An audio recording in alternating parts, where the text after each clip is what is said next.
There's a door sealed for centuries, a door guarding the most potent secret of Christian spirituality, and today, for the first time, someone will open it before your eyes. Have you ever wondered why some people seem to have direct access to the divine? Why certain mystics could enter ecstatic states lasting for hours, while you struggle to focus on 5 minutes of prayer? The answer lies hidden in the Egyptian deserts, in the 4th century, among men who abandoned everything to discover something the official church preferred to forget. Eckhart Tolle unearthed this secret, and what he revealed will forever change how you understand prayer.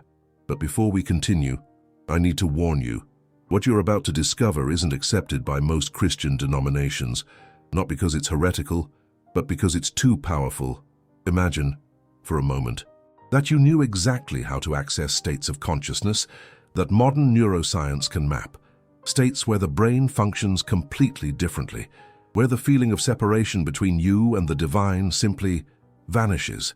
This isn't vague mysticism. It's documented neuroplasticity. In the year 356, a young man named Anthony was near death in the desert.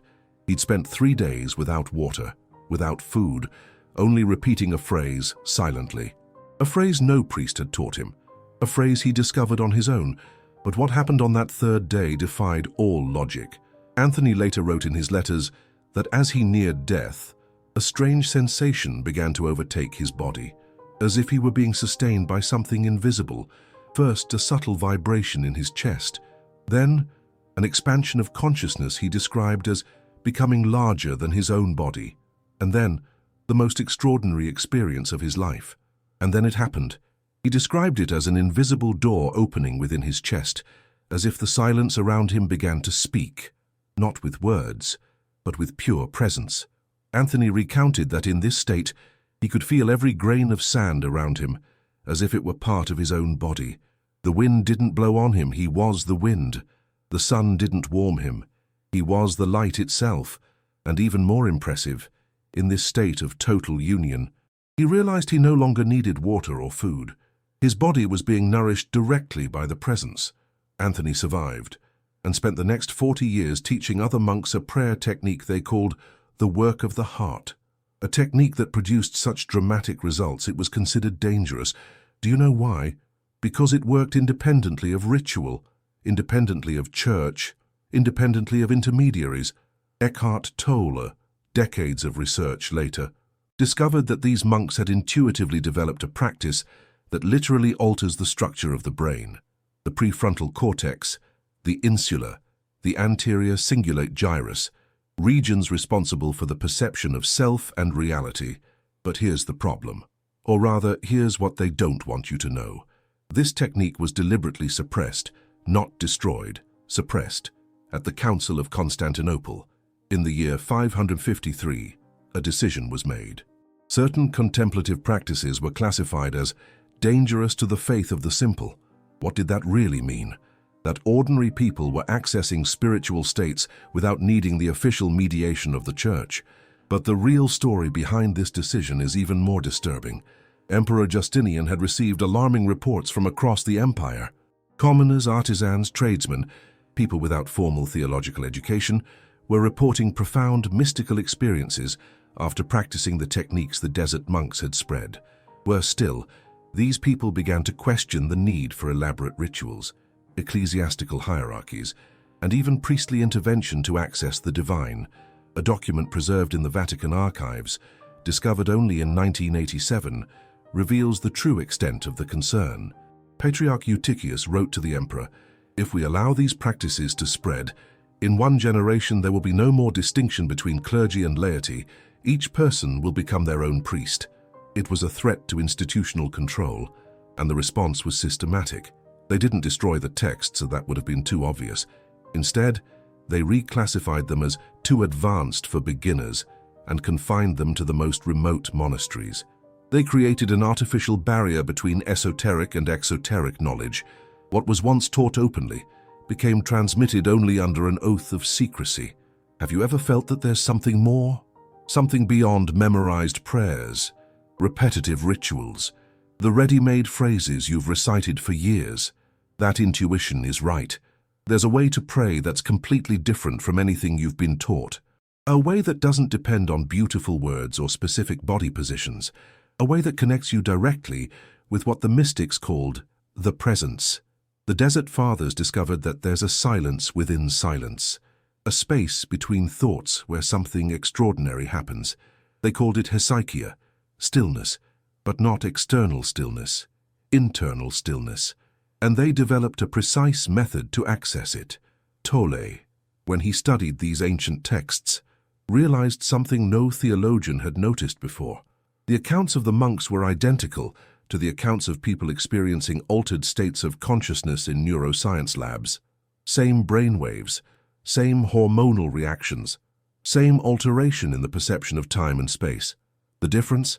The monks could induce these states in a controlled, repetitive, predictable way. They had discovered a spiritual technology. But let's take it slowly, because what I'm about to tell you will seem impossible. In the monastery of St. Catherine, on Mount Sinai, there's a 6th century manuscript written by a monk named Diadochus.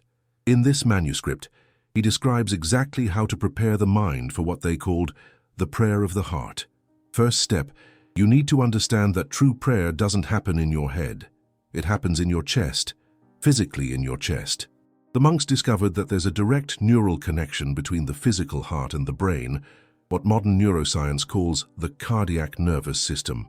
50,000 neurons located in the heart that function as a kind of secondary brain. When you synchronize your breath with your heartbeat in a specific way, these neurons begin sending different signals to the brain, signals that alter your state of consciousness. But here's the secret they don't want you to discover. It's not enough to just synchronize. You need to use a specific phrase, a phrase that isn't repeated mentally. It's felt, physically. Monks used variations of the Jesus prayer. Jesus Christ, Son of God, have mercy on me, a sinner. But they didn't recite these words. They breathed them, word by word, syllable by syllable. Jesus Christ on the inhale, straight to the heart. Son of God on the pause between breaths. Have mercy on me, a sinner, on the exhale, leaving the heart. And then something extraordinary began to happen. The phrase stopped being a phrase. It became rhythm, vibration, presence. Tolle explains that this happens because you're literally entering the body, leaving the discursive mind and entering bodily awareness.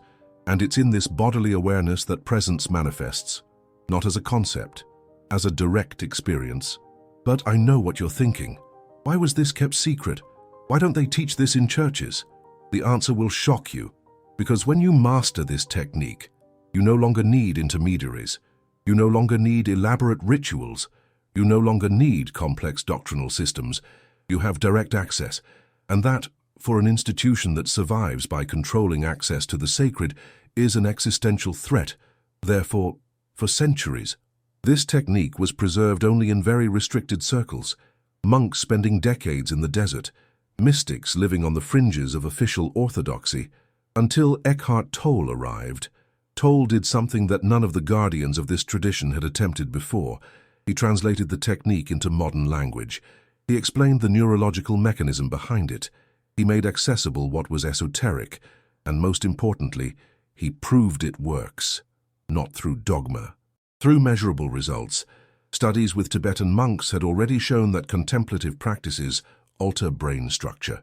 But the studies with practitioners of hesychast prayer were even more specific. 21 days of practice, 40 minutes a day, produced documentable changes in the activity of the temporal lobe, the region associated with mystical experiences and the perception of transcendence.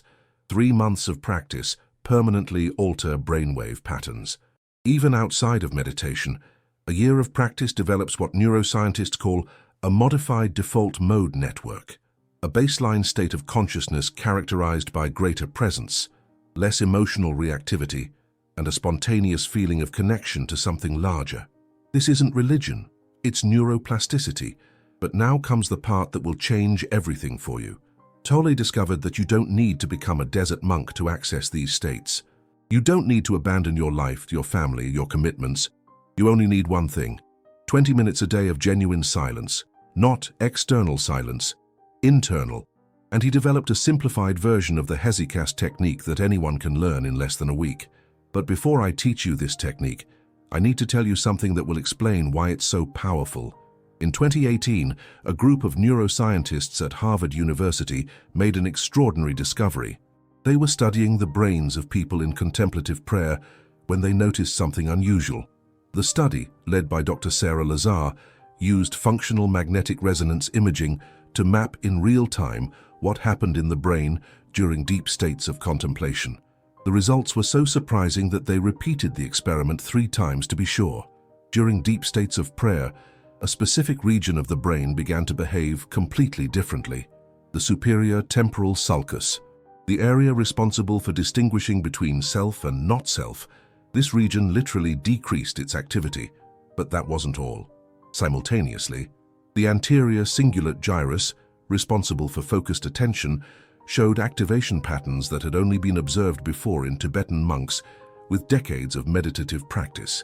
The most impressive thing, these patterns appeared in hesychast prayer practitioners after only 8 weeks of practice. What does this mean in practice? That the feeling of separation between you and the rest of reality dissolves, temporarily, in a controlled way. One of the study participants, a 34-year-old engineer with no religious background, described the experience like this. It was as if I discovered that I had always lived in a small room, and suddenly, the walls disappeared. They weren't real. They never were real. And that's exactly what the Desert Fathers described as mystical union. It wasn't hallucination. It wasn't auto-suggestion. It was a real, reproducible, measurable neurological alteration. But here's what they discovered that was most impressive. This alteration didn't only happen during prayer. It began to become a permanent personality trait. People who practiced contemplative prayer for prolonged periods developed a natural ability to access states of expanded presence, even during everyday activities. They literally became different people, calmer, more intuitive, more connected. And this led Tolle to a revolutionary conclusion. The technique of the Desert Fathers wasn't just a spiritual practice, it was a consciousness transformation technology, a way to reprogram the brain to function at a higher frequency. And this technology had been kept secret for almost 1600 years, until now. Because what you are about to learn in the next few words will give you access to a door that has remained sealed for centuries, a door that leads directly to the heart of the mystery. Are you ready to open it? The first step is to understand something that goes against everything you've been taught about prayer. True prayer is not a dialogue, it's a silencing. It's not you talking to God. It's you stopping talking so that something greater can manifest through you. The Desert Fathers discovered this in the most difficult way possible, alone in the middle of nowhere, without books, without masters, without distractions, just them and the absolute silence. And it was in this silence that they realized something extraordinary. The mind never stops, never. It produces about 60,000 thoughts a day, most repetitive, anxious, useless. A constant stream of mental noise that keeps us disconnected from presence. But there is a space between thoughts, a tiny, almost imperceptible space where something completely different happens. It's in this space that God resides, not the God of theological concepts, but the God of direct experience, pure presence, formless, nameless, limitless. And the hesychast technique was developed specifically to expand this space. Tolle calls this the gap of consciousness, the interval between one thought and another, where you can experience what you truly are, beyond the mind. But how do you access this gap consistently? Here's the exact method the monks used. First, you need to choose a place where you won't be disturbed for 20 minutes. It doesn't have to be a special place. It could be your bedroom, your living room, even your car. The important thing is that it's always the same place. Why? Because you're conditioning your nervous system to associate that space with a specific state of consciousness. Sit with your back straight, but without tension. Feet on the floor, hands loosely in your lap. Gently close your eyes. Now comes the part no one taught you correctly. You're not going to meditate. You're not going to visualize. You're not going to repeat mantras. You're simply going to pay attention to your breath, but in a very specific way. Place one hand on your chest, just above your heart. Feel the subtle movement of your breath in that area. Don't force anything. Just observe. Inhale slowly, feeling the air reaching your heart. Pause naturally for 2 seconds. Exhale slowly, feeling the air leaving your heart. Pause again for 2 seconds. Continue this rhythm for a few minutes until it becomes natural. Now comes the secret of the Desert Fathers. On the inhale, silently, without moving your lips, let the word Jesus arise. On the pause, let Christ arise. On the exhale, let mercy arise. On the second pause, just silence. But pay attention. You're not saying these words. You're allowing them to emerge, as if they arose from the rhythm of your breath itself. And here's what will happen in the first few days. Your mind will rebel. It will produce a flood of thoughts, worries, to-do lists, memories, fantasies. This is normal. It's even expected. But you need to understand exactly why this happens. Your mind is accustomed to being the command center of your experience. When you begin to identify with the observing consciousness, the mind interprets this as a threat to its psychological survival. On the second day, you'll probably feel physically uncomfortable. Not because the position is difficult, but because you're breaking free from a neurological pattern that has decades of conditioning. On the third day, emotional resistance may arise. Anger, sadness, anxiety for no apparent reason. The Desert Fathers knew this would happen. They called it passive purification, repressed emotions rising to the surface to be released. On the fourth and fifth days, many people experience what the monks called the night of the sense, a feeling of emptiness, that the practice isn't working, that you're wasting your time, and this is the critical moment. This is exactly where most people give up. But if you persist, on the sixth day, something subtle but definitive begins to change. The monks called these logismoi, the thoughts that arise when you try to quiet yourself. They knew this mental resistance was inevitable, but they also discovered the antidote. Every time you realize you've lost yourself in thought, simply return to your breath, and without judgment, without frustration, as if it were the first time. And here's a secret that ancient texts rarely mention explicitly, but that Tolle made clear. The goal is not to eliminate thoughts. It's to change your relationship with them. When you realize you've become distracted and gently return to the practice, you are literally training your consciousness not to automatically identify with every thought that arises. You're learning the difference between having a thought and being consumed by it. And here's what neuroscientists have discovered about this process. Each time you realize your mind has wandered and returned to the object of concentration, you are literally strengthening the neural circuits responsible for sustained attention. It's like physical exercise for the brain. But in the first few days, you probably won't feel anything special. Maybe a little more calmness and maybe better sleep. Nothing dramatic. And that's exactly why most people give up. They expect immediate mystical experiences, visions, ecstasies, revelations. But the Desert Fathers knew that real transformation happens slowly, imperceptibly, like a seed germinating in the dark. On the seventh day of practice, something subtle begins to change. You realize you can stay focused on your breath longer without getting distracted. Thoughts still arise, but they seem less urgent, less invasive. On the 14th day, you begin to notice a strange sensation during the practice, as if there were two consciousnesses within you, one that thinks, worries, and plans, and another that simply observes, silent, peaceful, unperturbed. It is this second consciousness that mystics called the true self. On the 21st day, the most extraordinary discovery happens. You realize that this observing consciousness doesn't disappear when you end the practice. It remains discreet, but present, like a silent background behind all your activities. But this is only the beginning. Over the next 30 days, even deeper transformations begin to manifest. First, you notice changes in your relationships, not because you try to behave differently, but because you are literally perceiving people in a new way. You begin to feel what they are feeling, not through psychological analysis, but through a kind of direct resonance.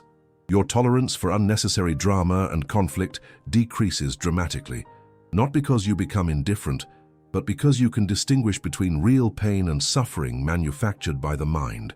In the second month, something even more remarkable happens in your work and your creative activities. You realize you're accessing a source of inspiration that doesn't depend on your personal effort. Ideas, solutions, insights arise spontaneously, as if they were being downloaded from a higher intelligence. In the third month, the deepest change of all manifests. Your relationship with fear transforms completely. Not that you stop feeling fear, but you stop being controlled by it. You realize that most of your fears are mental projections about futures that will probably never happen. And even when facing truly challenging situations, you discover that you possess an internal source of stability that doesn't depend on external circumstances. So you understand what the Desert Fathers discovered in the desolate expanse, that observing consciousness, it's not yours, it's universal. The same consciousness that animated saints, sages, mystics across all traditions. It's the presence recognizing itself through you. One 7th century monk, Maximus the Confessor, described this discovery in a way modern neuroscience confirms. When the mind ceases to identify with its own contents, he wrote, it discovers that its true nature is consciousness itself, vast, luminous, indestructible. But Tolle went even further. He discovered you can dramatically accelerate this process using a modification of the original technique. Instead of traditional phrases, you use a single word, a word that resonates specifically with you. It could be peace, it could be presence, it could be love, it could simply be yes. The word itself isn't the point, it's the intention behind it. You're saying yes to life as it is, yes to this moment as it is, yes to the presence wanting to manifest through you. And when you do this consistently, something miraculous happens. The line between formal prayer and daily life begins to dissolve. You realize you can access this presence while washing dishes, while driving, while talking to someone, while working. That 20-minute formal practice becomes a portal to a state of consciousness you can maintain all day, and that changes everything. Your relationships become deeper, not because you try to be more loving, but because love naturally manifests through you. Your work becomes more fluid, not because you strive harder, but because you're aligned with something larger that guides your actions. Your problems don't disappear, but your relationship with them completely transforms. You stop resisting what you can't change, and you begin to flow with life instead of fighting against it. But here's what's truly extraordinary. You begin to realize this transformation isn't solely yours. It affects everyone around you. Your presence becomes a field of peace, without you doing anything, without you saying anything, simply by being consciously present. And then you understand why this technique was considered dangerous by religious authorities, not because it's heretical, but because it makes each person a direct channel to the sacred, no intermediaries, no hierarchies, no external control. Each practitioner becomes an independent source of light. And when many people begin to shine simultaneously, systems based on fear and control simply can't sustain themselves. That's why this technique was suppressed for centuries. But now, for the first time in history, it's being openly revealed because the time has come. The world needs people who have direct access to the presence, people who radiate peace effortlessly, people who embody Christ consciousness not as doctrine, but as a state of being. And you can be one of those people, starting today, starting now, 20 minutes a day, for 21 days. That's all it takes to open the door that has remained sealed for centuries. But remember what Tolle always emphasizes. This isn't another technique to add to your collection of spiritual practices. This is a completely new way of existing. A way of being where prayer isn't something you do, it's something you are. Where silence isn't the absence of sound, it's total presence. Where God isn't someone you pray to, it's that which prays through you. And when that happens, you finally understand what the Desert Fathers discovered in the middle of nowhere. They realized there's a fundamental difference between praying to God and allowing God to pray through you. The first is an ego activity. You maintain a sense of separation while trying to connect with something out there. The second is a state of total surrender. You disappear as a separate entity and become a transparent channel for the presence. In that state, there's no longer I praying. Now, there's only prayer happening. There's no longer I breathing. There's only breathing. There's no longer I living. There's only life expressing itself through this particular form. One of the most secret texts of the Desert Fathers, the 4th century Liber Graduum, describes this state with a precision that anticipates the discoveries of modern neuroscience by 1600 years. When the heart becomes pure of all image and concept, it says, the divine presence manifests as the very foundation of consciousness. There is no longer someone contemplating something. There is only pure contemplation, without subject or object. The door was never sealed. You just didn't know how to open it. Silence has always been speaking, and you just didn't know how to listen. The presence has always been here. You just didn't know how to recognize it, but now you do. And that is the truly forbidden prayer. Not forbidden because it's secret. Forbidden because once you master it, you can never again pretend you're separate from the sacred. You become one with the presence, and the presence becomes one with you, forever. And when you reach this state of permanent union, something extraordinary happens not only to you, but to everyone who enters your field of presence.